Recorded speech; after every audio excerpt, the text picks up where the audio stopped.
দুধ দিয়ে তৈরি দারুণ স্বাদের এই মিষ্টিটি অল্প সময়ে ঘরেই বানিয়ে ফেলা যায়। আসসালামু আলাইকুম everyone, welcome to my channel. নতুন রেসিপির ভিডিও নিয়ে আবার চলে এসেছি আপনাদের সামনে।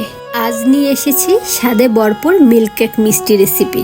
স্বাদে ভরপুর এই মিল্ক কেকটি অল্প সময়ে এবং ঘরোয়া উপকরণ দিয়েই ঘরে বানিয়ে ফেলা যায়, একেবারে দোকানের মতো হয়।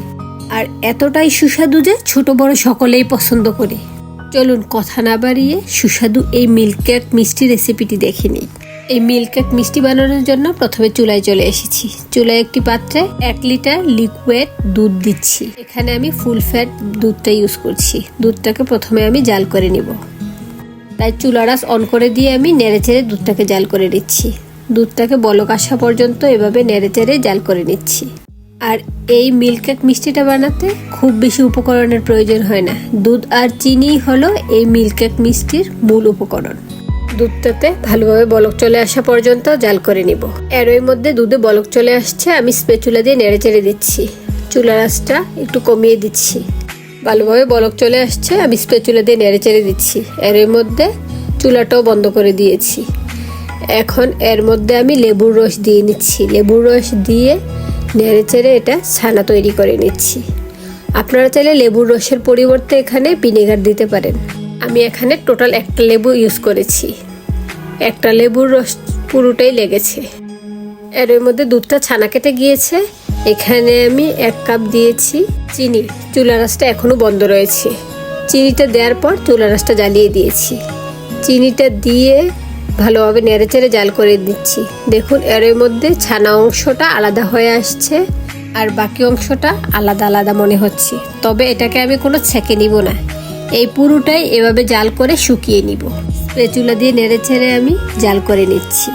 আর এই দুধটা ছানা করার জন্য এখানে আমি ভিনেগারের পরিবর্তে লেবু দিয়েছি। এতে করে এই মিল্ক কেক মিষ্টির মধ্যে লেবুর স্মেলটা আমার খুব বেশি ভালো লাগে, সেজন্য আমি এখানে লেবু ইউজ করেছি। আপনারাও চেষ্টা করবেন লেবু দিয়ে করার। তবে ভিনেগার দিয়ে যে করলে খারাপ হবে তা নয়। এখন সুন্দর একটা স্মেলের জন্য এখানে আমি 1/2 চা চামচ পরিমাণ এলাচ গুঁড়া দিয়েছি। আপনারা এখানে আস্ত এলাচটা দিয়ে নিতে পারেন, পরবর্তীতে তুলে নিলেই হবে।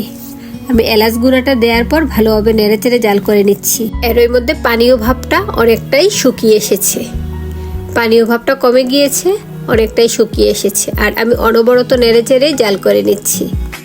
এই মিল্ক কেক মিষ্টিটা তৈরি করার জন্য চুলার উপরে রেখে সবটা কাজ করা হয়। পরবর্তীতে শুধু চুলা থেকে নামিয়ে সেট করে নেওয়া হয়।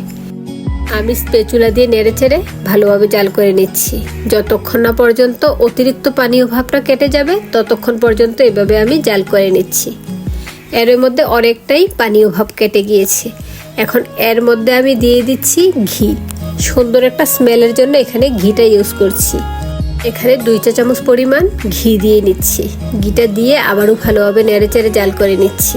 আর এই পর্যায়ে চুলার আঁচটা আমি মিডিয়াম লোতে রেখেছি, যেন পারফেক্টলি এর কালারটা আসে এবং এর মধ্যে থাকা পানীয় ভাবটা কমে যায়।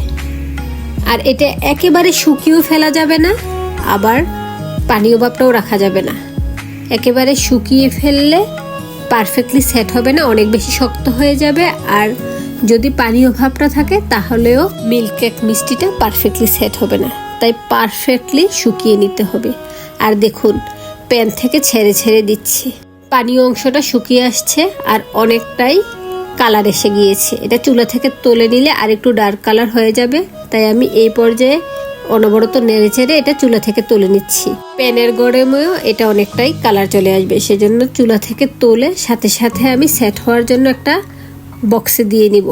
আপনারা এখানে কেকের মোল্ড ইউজ করতে পারেন। এখানে আমি একটা স্কোয়ার বক্স নিয়েছি। এর মধ্যে আমি ঘি ব্রাশ করে দিয়েছি। আপনারা চাইলে এর নিচে বেকিং পেপার বিছিয়ে দিতে পারেন।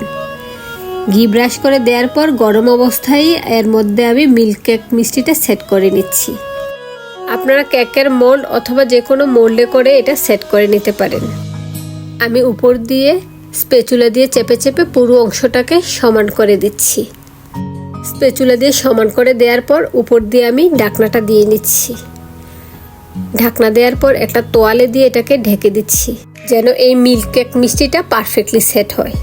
এখন এই মিল্ক কেক মিষ্টিটাকে আমি রেস্টে রেখে দিচ্ছি যতক্ষণ না পর্যন্ত ঠান্ডা হয়। ঠান্ডা হওয়ার পর ফিরে এসেছি। আমি ঢাকনা তুলে চেক করে নিচ্ছি, একেবারে ঠান্ডা হয়ে গিয়েছে এবং পারফেক্টলি সেট হয়ে গিয়েছে। এখন আমি একটা সার্ভিং ডিশের মধ্যে এটাকে ঢেলে নিচ্ছি।